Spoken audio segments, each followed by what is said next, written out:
Fala pessoal, bem-vindos ao Psicolândia, Gustavo Guassu. Depois de meses, hoje nós vamos ter um vídeo no canal. Bom, espero que vocês estejam bem. E o vídeo de hoje é sobre história e memória. Antes de mais nada, deixa o like, se inscreve no canal se você for novo por aqui. E ajude a gente a chegar aí à marca dos 1000 inscritos. Mas é preciso fazer vídeo, né? Bom, faz tempo, gente, que eu não coloco nada aqui porque... Cara, a vida de professor é corrido, geralmente eu queria editar vídeos, mas eu não tenho tempo, sem contar que eu também nem sei fazer isso.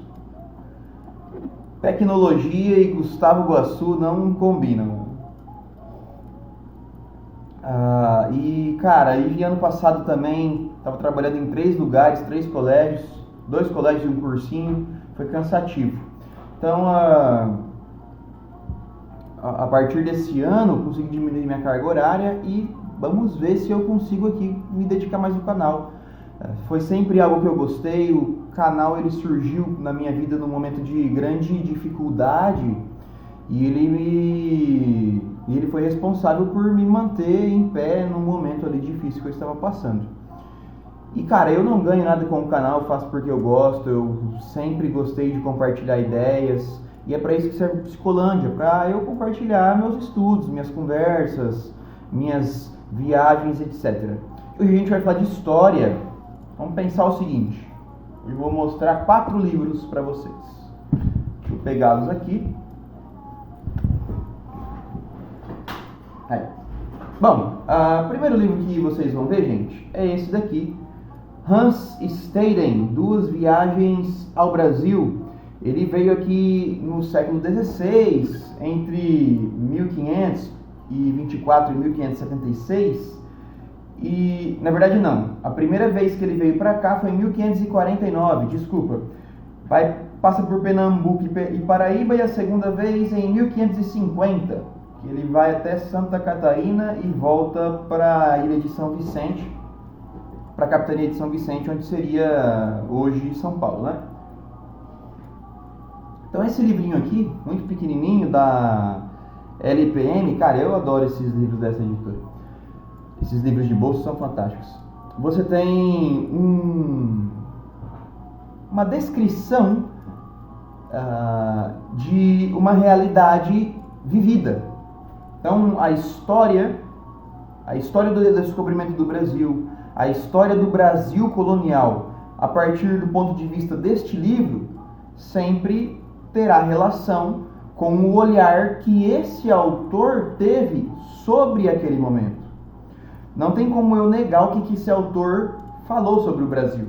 E também não tem como eu aceitar acriticamente toda a visão que ele dá sobre o Brasil naquele momento.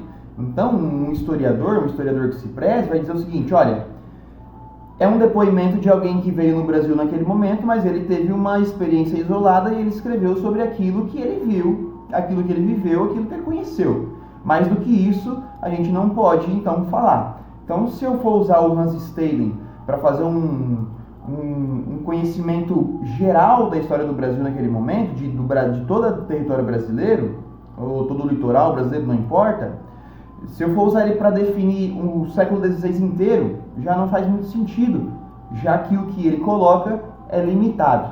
E é isso que a gente vai falar, sobre a memória, sobre história, e como que dentro da história, aquilo que é construído do saber histórico, como que isso são escolhas. Você vai entender isso já já. Então, Hans Staden aí, fica a indicação. Cara, tem um outro livrinho massa. Podia ter ido lá pegar o café. Pitch for the Tale, que é o Woodstock, cara, livraço, também é um livro como se fosse do Hans Staden, tipo são depoimentos de pessoas que viveram Woodstock. Você tem depoimentos desde músicos, enfim, produtores, não sei se tem pessoas comuns, né, mas você tem vários depoimentos por quem esteve lá, cara, principalmente por quem tocou, né. Eu posso definir, por exemplo, o Woodstock a partir dessa leitura? Também não, porque na verdade, eu não posso usar o livro do Woodstock para definir o Woodstock, Porque o próprio festival, ele, no momento que aconteceu, as perspectivas sobre ele foram diversas. Então, para alguns, ficar 3 dias de chuva, com necessidades, com dificuldades, tudo bem. Para outros já não foi tão agradável. Para quem tocou? Então, assim, livros relacionados à história que são limitados a uma experiência pessoal é um problema para nós, estudantes de história, historiadores, usarmos como uma fonte, uma bibliografia para definir algo universal, entende? É difícil a gente tratar isso em história, tratar a história assim, melhor dizendo, né? Eu pego um exemplo e levo para a generalização. Bom, e aí o próximo livro que a gente vai comentar é esse aqui, ó, Paul Veyne, Como se escreve a história. Cara, livraço. A base do vídeo é sobre esse livro aqui. E também tem o Paul Ricoeur, sei lá o nome dele.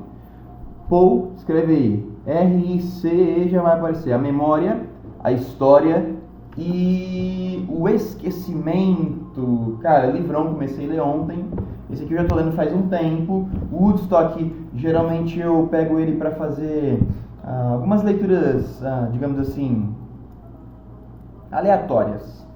E o Hans Staden eu também estou lendo, né? Geralmente eu leio vários livros ao mesmo tempo, né, gente? Muito difícil eu termino um, porque dado a minha área de atividade eu não preciso terminar livros.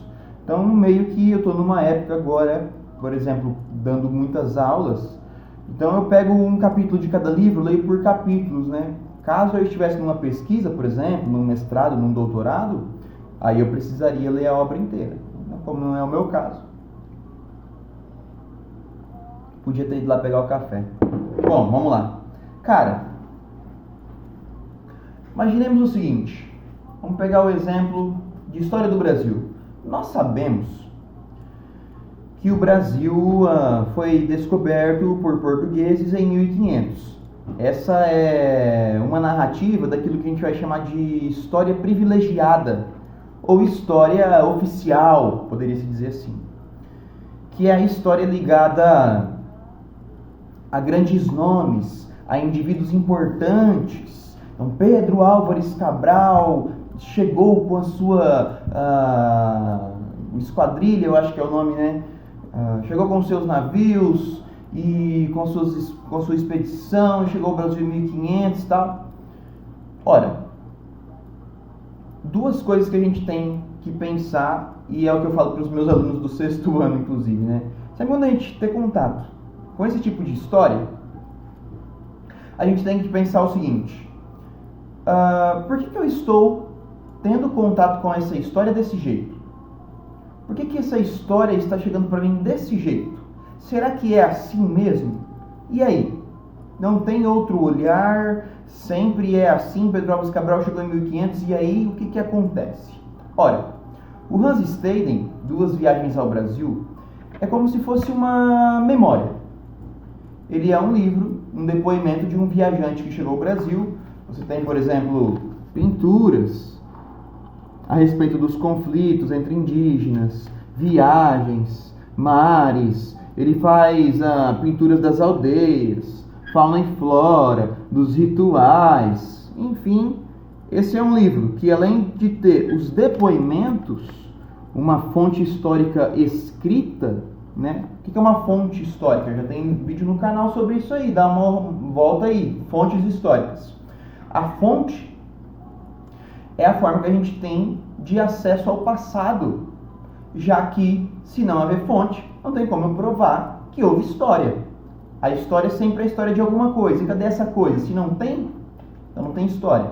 Olha, nesse sentido,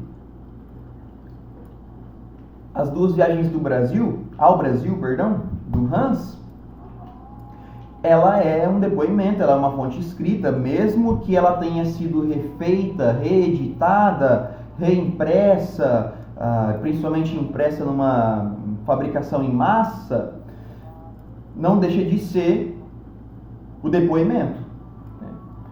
E aí que tá, você tem um depoimento original, por exemplo, provavelmente deve estar em um museu, e você tem ali as cópias já que principalmente depois de 1500, com a prensa de Gutenberg, os livros escritos, as cópias de livros, há um aumento considerável da leitura. Inclusive para isso, quer ver?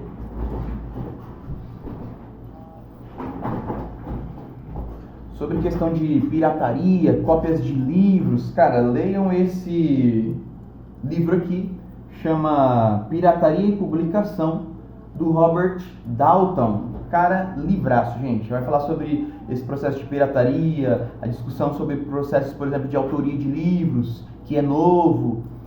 Cara, enfim, leiam.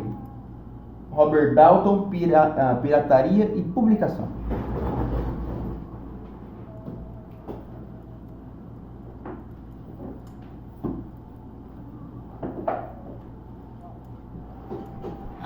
Socorro. Bom, voltando aqui. Então, o Hans Staden, ele tem um depoimento que é passado para o presente onde nós estamos.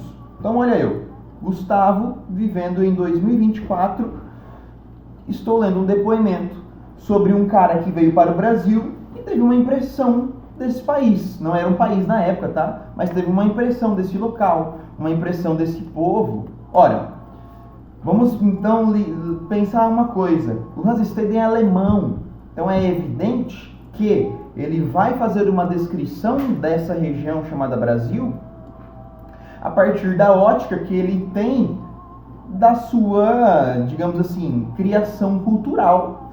Então, sempre ao olhar o outro, sempre quando ele olhar a alteridade, o outro, ele sempre olhará com uma posição de superioridade, pois esse é um pensamento que é hegemônico naquele momento do século XVI, no momento das grandes navegações, no momento das colonizações da América e do Terceiro Mundo, por exemplo, na África. Então há um olhar de superioridade do povo europeu, e aí colocaremos Europa entre aspas, porque a Europa tem muitos locais, muitas divisões, não é ela por completo que tem esse olhar, né? Apesar de existirem diversos olhares regionalistas, como por exemplo pan-eslavismo e pan-germanismo. Bom, o ponto é, ao estudar história, o historiador, e eu falo aqui como um historiador, tá? O Hans Staden, ele fornece para mim um olhar sobre o Brasil. Só que eu não posso, eu estou falando sobre o Brasil, tá, gente? Mas cuidado com o nome aí. Brasil tem um nome só depois de um tempo, tá? Hans Staden, Duas Viagens ao Brasil. Eu posso usar ele para falar sobre o momento da colonização no século XVI aqui no nosso território. Porém, com ressalvas. Olha, Hans Staden falou o que falou, ele estava no século XVI, o que está mudando, quais são as perspectivas de hoje, quais são as problemáticas, quais são os limites do depoimento dele para de fato constituir algo como histórico, né? E aí que fica aquela questão da história verdadeira. Muitas pessoas, ao lerem esse cara, ou a carta de Pero Vaz de Caminha, muito famosa essa carta, que também foi um outro depoimento aí a respeito da chegada dos portugueses aqui no Brasil. Chegada, convívio com indígenas. E cara, você tem aí dezenas, sei lá, centenas de autores que estão vindo para o Brasil para pintar, né? Pintar, para escrever. E qual que é a visão certa? Então, quando a gente fala de história, o historiador, ele precisa primeiramente levar em consideração isso. Um fato histórico, europeus na América, um fato histórico, ele pode ser contado de vários jeitos. E como ele vai ser contado? É aí que entra a questão da lembrança, da memória. De acordo com Paul Ricoeur, sei lá qual que é o nome, a memória, a história e o esquecimento, de acordo com ele, olha que interessante.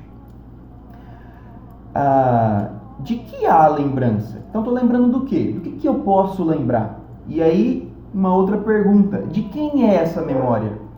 Porque sempre aquele que consegue guardar no seu momento a sua capacidade de, sei lá, deixa eu refazer a questão. Aquele que consegue, por exemplo, guardar uma fonte histórica num momento sei lá, um momento ímpar da sociedade, eu fiquei lembrando do filme que chama Escavação.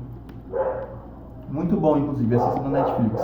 De quem é a memória, né? Se alguém que consegue guardar ou que consegue transmitir essa memória, ele consegue determinar heróis. Vamos usar um exemplo da Proclamação do Brasil, né? Um exemplo que dá para assimilar bastante. A Proclamação do Brasil, depois que deram um golpe no Dom Pedro II, há um direcionamento de mandos e energia para se criar uma conscientização nacional, uma memória nacional a respeito do processo de proclamação. E por que isso? Porque a proclamação ela foi limitada a um setor. Então a população civil, né, de uma maneira assim, poderia se dizer em protesto, não participou desse momento de proclamação da República. Então, nesse sentido, os militares, os republicanos, eles precisam começar a pagar pintores, pagar historiadores, para eles escreverem sobre aquele momento para levar adiante. É aí que começa a se criar, por exemplo, hino nacional, bandeira nacional, nomes de ruas, nomes de prédios, etc. Para as futuras gerações, teria uma certa, digamos, noção de pertencimento, entende? Então é aí que tá, de que há lembrança? Do que eu vou lembrar? Do que eu vou lembrar do segundo reinado? Então é controlando a memória, essa memória coletiva, e vamos lá, gente, muitas das coisas às vezes acontecem. Eu lembro quando eu morava em Centenário do Sul, isso aí foi em 2008.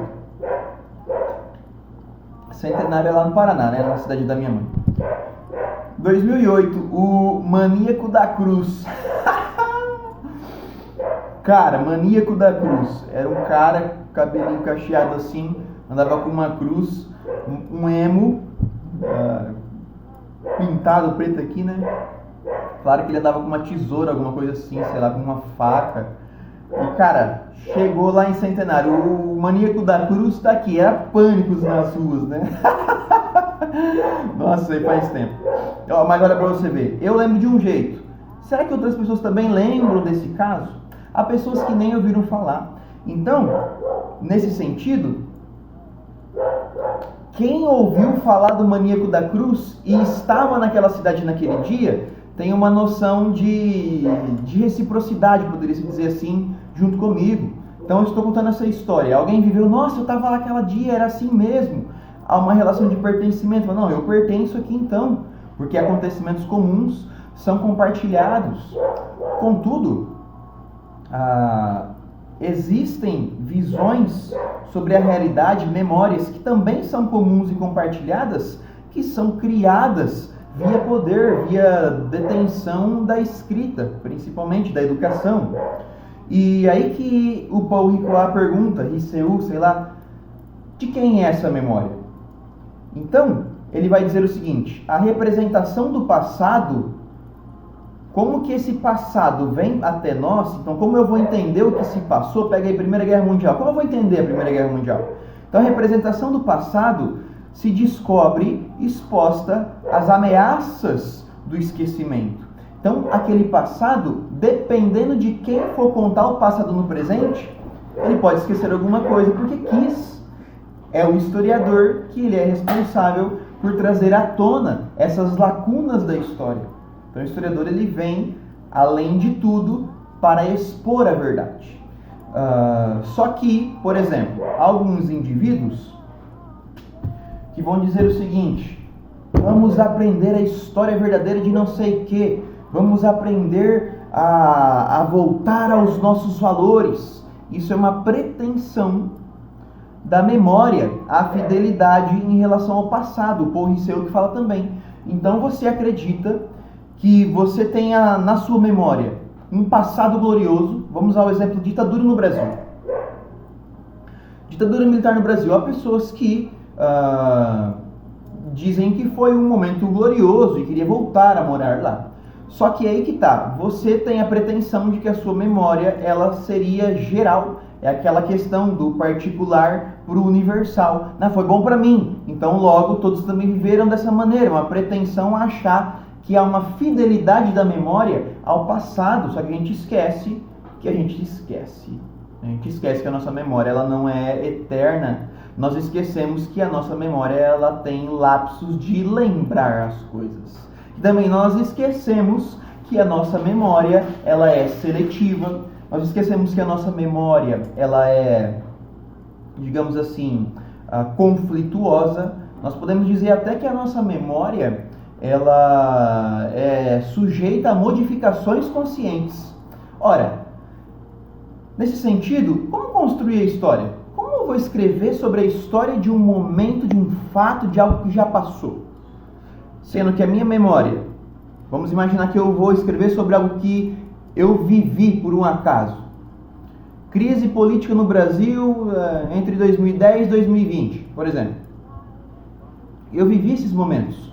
Como eu, historiador, vou escrever excluindo a minha experiência e me ater aos fatos objetivos, às fontes que não as sentimentais? Porque quando a gente está trabalhando com memória, gente, em história, a memória ela é uma fonte, ela é um documento do passado. Alguém que viveu a ditadura, um sobrevivente da Segunda Guerra Mundial, ele é um exemplo vivo do fato histórico. Mas ele por si só não pode explicar o fato, porque a memória ela é isolada, ela é limitada e ela está à mercê de todos esses problemas que ela a priori tem. Seria a própria memória esquecer. Olha, dentro desse contexto, para fechar o nosso vídeo, como que eu vou usar uma memória, por exemplo, aqui no livro do Woodstock, né? O cara vai falar assim: Joan Bass diz o seguinte: Woodstock foi droga, sexo e rock and roll.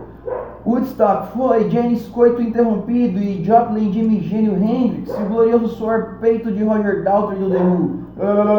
Eu tinha meu lugar lá, cantei no meio da noite, dei-lhes o que pude naquele momento. Eu nunca tinha cantado para uma cidade. Enfim, isso é um depoimento, mas essa não pode ser vista como uma verdade universal.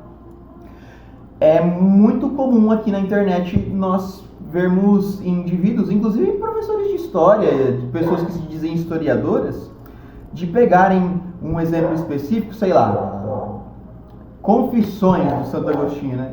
E querer usar aquele livro como uma definição de padrão moral geral de uma sociedade, ou de um continente, ou sei lá. Vamos resgatar os valores. Que valores? Que valores a gente fala que se modifica em cada momento que ele vive? Nenhum valor é puro. Assim como nenhuma história ela é vista de apenas um jeito. Então, é aí que entra o Paul Venn, como se escreve a história. Primeiramente, para como se escreve a história, eu preciso entender o que é história. E a história, ela é, além do mais, além de tudo, a história é a disputa dentro de um campo de narrativas para representar o passado dentro do presente, ao mesmo tempo que esse presente influencia essa própria reconstrução. Bom, é um vídeo um pouco mais teórico, tá, gente? Esse vídeo aí não é para crianças, apesar que algumas coisas dá para você entender sim. É um vídeo um pouco mais difícil, tá? Vou começar a postar mais, vou tentar postar mais, não vou garantir. Mas é isso então, se vocês gostaram, deixa um comentário aí pra gente engajar esse canal novamente. Tamo junto, é nóis. Não se esquece do gostei, hein? Até!